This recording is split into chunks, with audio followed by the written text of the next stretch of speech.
I grew up in an era where you could say, "Dead or alive, you're coming with me," and everyone in the room instantly got it. That's the kind of cultural footprint Robocop still has.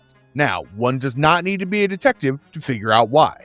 You see, Paul Verhoeven's 1987 movie is a masterclass in satirical cinema. The movie still works because it pairs relentless action and inventive effects with a crisp script that does not waste a single line or scene, while sticking its teeth into neo-fascist corporatism, especially through absurd TV ads. Paul Verhoeven never lets the futuristic plot slow the spectacle of explosions, shattering glass, and flying bodies, and that mayhem and satire lift it well above routine sci-fi. But what Verhoeven created could not be repeated by the installments that followed it. And maybe the closest something came to the original was Robocop Rogue City, the 2023 video game.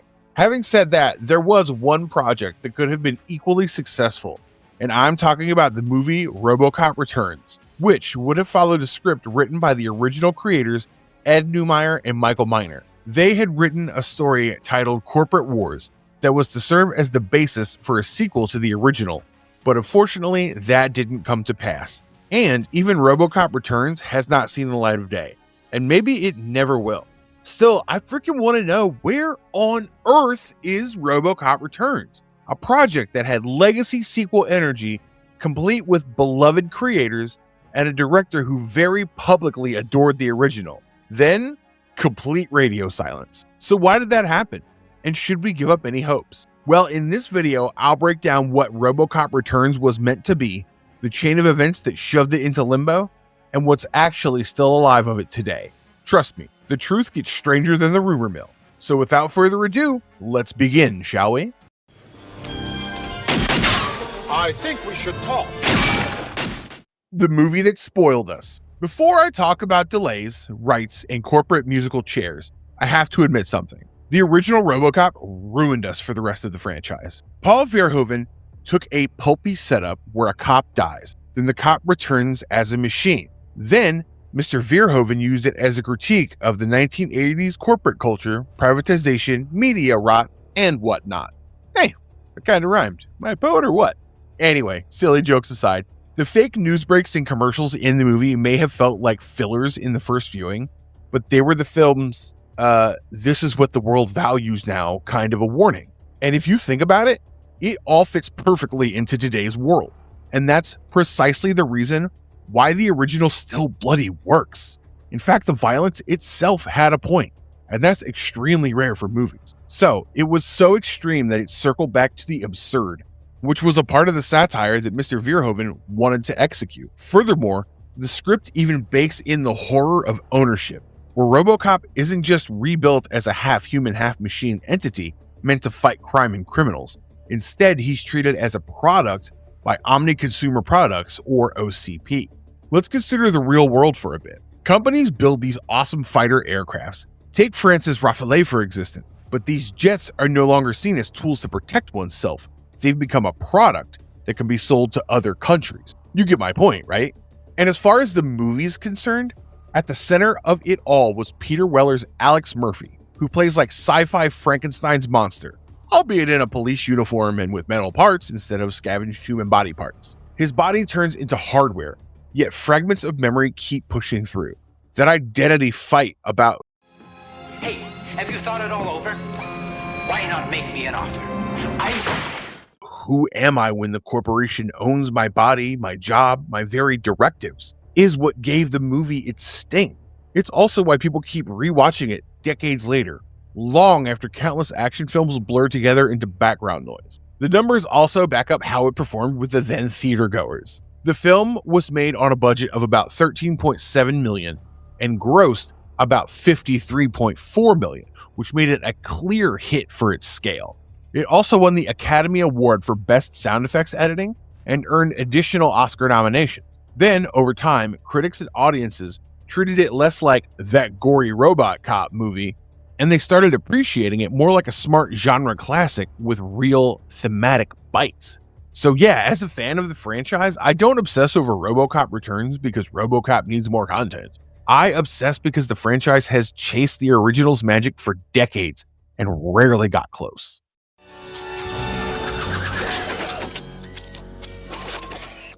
The sequels that bent the tone out of shape.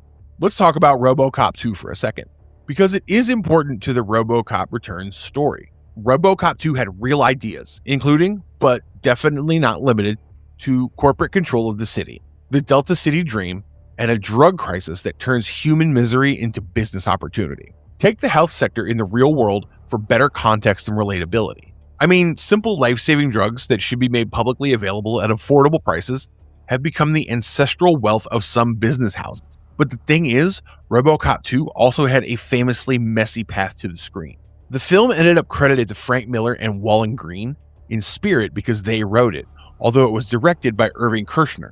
Upon the film's release, there were mixed reception, and all that Robocop 2 achieved vis-a-vis its predator was a close but not quite reputation. The important thing here, though, is what went on behind the scenes during the filming process. You see, the original creators, Ed Neumeyer and Michael Miner, had drafted their own sequel script first.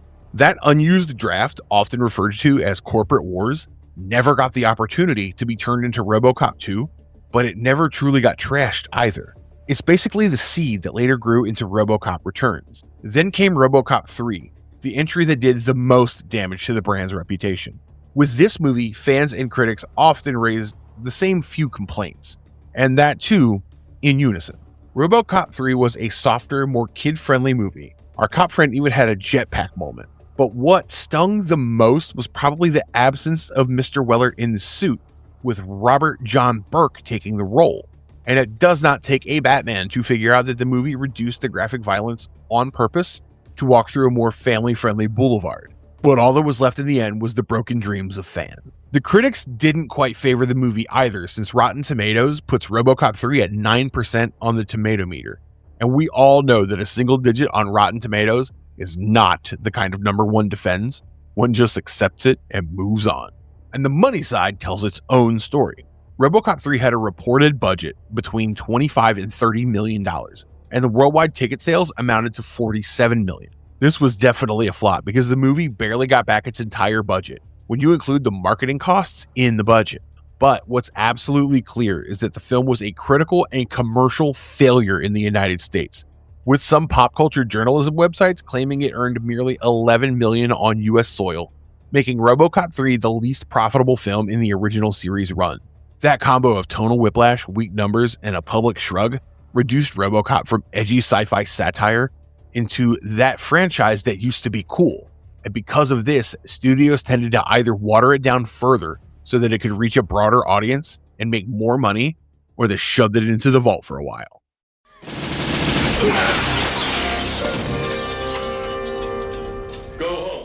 Robocop stayed famous, yet the edge kept disappearing. Here's where it almost gets funny, but in a very sad way. So Robocop never really disappeared from all media, and it kept returning in several forms. But the energy it once had that made it special was now lost. First, there was the Robocop animated series from 1988, which ran 12 episodes and made some extremely huge kid TV adjustments. So you had laser weapons instead of bullets, in addition to a more sci-fi cartoon soul to it. And needless to say, there were several major continuity shifts. It's not secretly awful, it's just a different creature from the same species. Say, an African lion in the wild versus a circus lion. Both have the same claws, but one of them nearly never takes charge. Then came the Robocop TV series from 1994, with Michael Miner and Edward Neumauer as the showrunners and also the men who created the character. This ran for a pilot movie plus 21 episodes. Now, this show tried to focus slightly more on older kids and young adults and dial back the brutality, and had to adjust names and continuity because of rights issues, which basically made Robocop on a stricter leash and a cheaper schedule. Because the creators were the showrunners, they used their unused Robocop sequel script for the inspiration. Yeah, the Corporate Wars script for the pilot of the 1994 series. 4 years later, in 1998, we got Robocop Alpha Commando, another animated series that ran for nearly 40 episodes.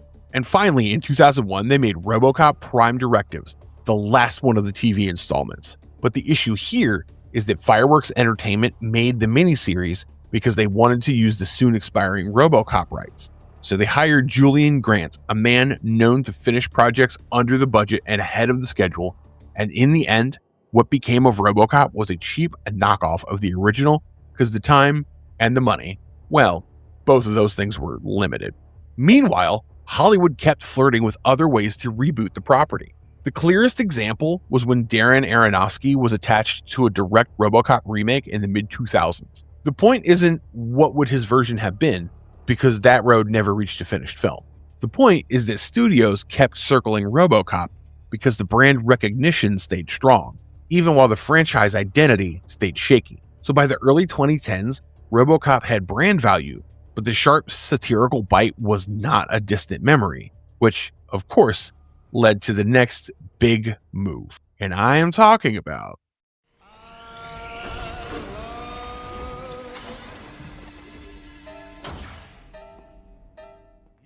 the 2014 reboot and the long pause after it. In 2014, the reboot finally hit the theaters, and this one was directed by Josie Padilla, starring Joel Kinnaman as Murphy. The setup was a familiar near future of 2028, with new tech, a mortally wounded cop rebuilt into a corporate law enforcement product, and Omnicorp was a mega player that wanted police tech on home soil. Money-wise, it wasn't a disaster, but it also didn't perform well for an instant sequel to be announced or even considered. On a production budget of about $120 million, a worldwide box office of about $242 million, and a domestic total of about $58.6 million after opening to about $21.68 million. So although it made some money globally, the domestic performance looked soft for a big budget reboot. Critically, it was more of a meh movie with a 50% Rotten Tomatoes score and a 62 on Metacritic, both signals of a movie that people watched but didn't become an instant fan of. After that, live-action Robocop went quiet, and the irony is, the character felt more alive in everything around the movies. One big example is RoboDoc, the creation of Robocop, a 4-part docuseries that runs close to 5 hours, built around the making of the 1987 film with major cast and crew participation. Now this one has an IMDb rating of 8.7. Back in 2023, when it was being released, it was described as a deep dive into the production and long-term impact, and it ended up available via genre and digital outlets after its debut. The other example, and honestly the one that made a lot of fans grin again, is the 2023 video game Robocop Rogue City. It's set between Robocop 2 and Robocop 3, and Weller returned as the voice, which immediately gave it that whole right timeline feel for anyone who mentally stopped the franchise after the first 2 movies. The game got a generally favorable reception on key platforms, and critics like IGN praised how authentic it felt to the film's soul. Even when reviewers disagreed on the story quality, the consistent compliment was tone because it looked and sounded like Robocop.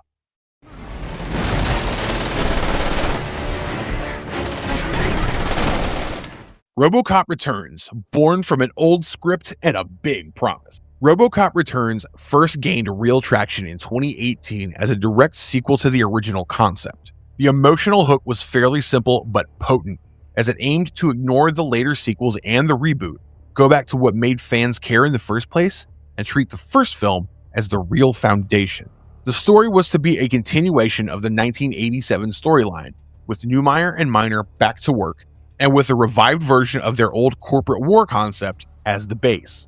The director who was attached to the project made it feel all the more legit. Yeah, so Neil Blomkamp, coming off a career built on gritty sci-fi, signed on to direct. And yes, his breakout was District 9, which tells you the flavor of sci-fi he tends to like. The basic plot description was about a Detroit on the edge of collapse, and Robocop preparing to return to fight crime and corruption and to save his city, which sounds kinda Batman-esque. The writer of the movie was also important. Justin Rhodes is known for major franchise work like Terminator Dark Fate. He came aboard to write the Neumeier and Miner script. So this was MGM reviving and reworking that older Corporate Wars draft. So what was the Corporate Wars story? As far as I can tell from drafts and reporting, a plot was never locked. There was no publicly released final screenplay for a finished movie, and no official plot synopsis or cast list exists either. What we do have are descriptions of the old draft and how it worked. And that draft, Robocop gets literally obliterated early. He's blasted apart during a bank robbery with heavy weaponry, and is found 25 years later at the same site, only to be revived. His finders don't want to keep him and wish to sell him, but we know that would never happen. As far as tone and style are concerned, the movie was to be set in a future where corporate power has grown to serious scales and they own everything. Kind of like the version of Earth from Alien Earth, where corporations pretty much own cities and countries, have their own armies, etc. Additionally, there were reports a decade ago that Robocop would go into full Judge Dredd territory, where he would not just serve as a man of the law, but he would become the law itself and serve as the judge, the jury, and the executioner. Blomkamp, for his part, publicly talked about what he wanted this sequel to feel like and said that he envisioned creating a true Paul Verhoeven style continuation with the same tone and thematic focus. Neumeier also said that Blomkamp wanted it to feel like the proper Verhoeven sequel, basically as if Verhoeven had made it right after the first film. And let's face it, that's the dream version of Robocop Returns that lived in fans' heads, complete with sharp satire, brutal action with some purpose, and a story about identity that doesn't treat Murphy like a mascot. Why Robocop Returns slipped out of our hands. If this video were a true crime podcast, where the victim was a movie and the weapon was scheduling, we have reached the second half of such a podcast. By August 2019, Blomkamp left the project. In a deleted tweet, the Oscar-winning director said, and I quote, "Off Robocop. I'm shooting a new horror/thriller and MGM can't wait for me to shoot Robocop now. Excited to watch it in theaters with other fans." After that, MGM hired Abe Forsyth to direct. That's not a rumor, because trade reporting at the time identified him as the choice, and later interviews confirmed he worked on it for a long stretch. Then, in October 2023, Forsyth told UPI his version was dead. He said that an element in his script would stop it from ever seeing the light of day, and that he couldn't explain further. He also said that he worked on it for about a year and a half, and had planned to bring Weller back as Murphy. In fact, Weller had also mentioned that if the money was good, he would do practically anything Robocop related. But even that hype and progress went down the drain, and this was the clearest sign that this version will not happen, at least not in the near future. On top of creative turnover, the business side faced several hurdles as well. For one, Amazon closed its acquisition of MGM on March 17, 2022, after first announcing the deal in May of 2021. Second, there were rights questions. In April 2022, Robocop faced termination rights pressure in the US, meaning the creators could potentially reclaim US rights if no deal emerged. Third was financing partners, and projects like this often rely on them. So when people say development hell, this is what they mean in human terms. The director leaves, the next director writes for over a year, the script hits a wall, corporate ownership changes hands, rights questions enter the chat, and any momentum you had turns into a stack of outdated drafts. What's the status now, and what comes next? The simplest answer I can give without pretending to have access to the studio's internal calendar is that Robocop Returns, as Blomkamp's vision and the Forsyth version, does not have a public path forward. Forsyth said his take won't happen, and the other director left to work on other projects. Too bad this happened with Alien as well. I mean, Blomkamp was also attached with an Alien movie, so that would have brought back Ellen Ripley and even Hicks, but that never panned out.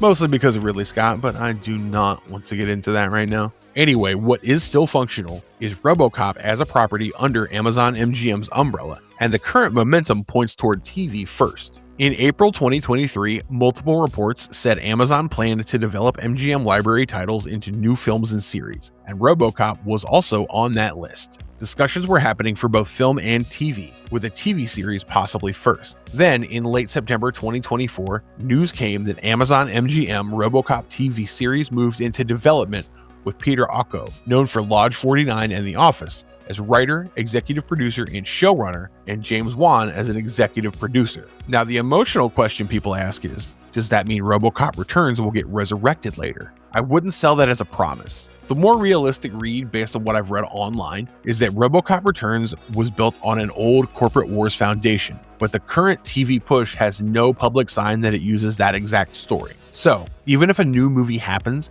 it may come as a fresh project that fits whatever continuity the series establishes, or it may return to legacy sequel ideas later if the series proves there's a big audience. That's my inference, not a confirmed plan, and it's based on how studios typically use a successful series as an engine for a film. What about Weller, though? I can say for sure that he's older now, born June 24th, 1947, which makes a full physical return in the suit harder to imagine as a long-term plan. But he also stays open to returning under the right conditions. As I said earlier, he said he'd do it if the script is good and the money is right. Forsyth also said his abandoned version would have brought Weller back, so a voice role or legacy appearance feels plausible if a show or a future film wants that connection. As for when, there's no announced release date for Robocop Returns or any new Robocop film as of now, and none of the reporting around the TV series includes a firm premiere date either. The only concrete live-action project that has clearly moved forward in a public reporting is the Amazon MGM series with Akko and Juan attached.